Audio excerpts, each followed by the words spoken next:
It's about a man who didn't allow a fatal disease like cancer get in the way of living his dream.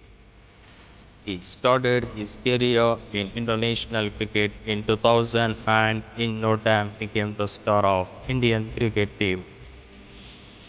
He was never less than any film star. He had struggled while getting into professional cricket,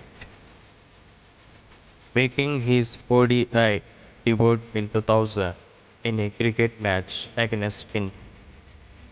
He became unstoppable.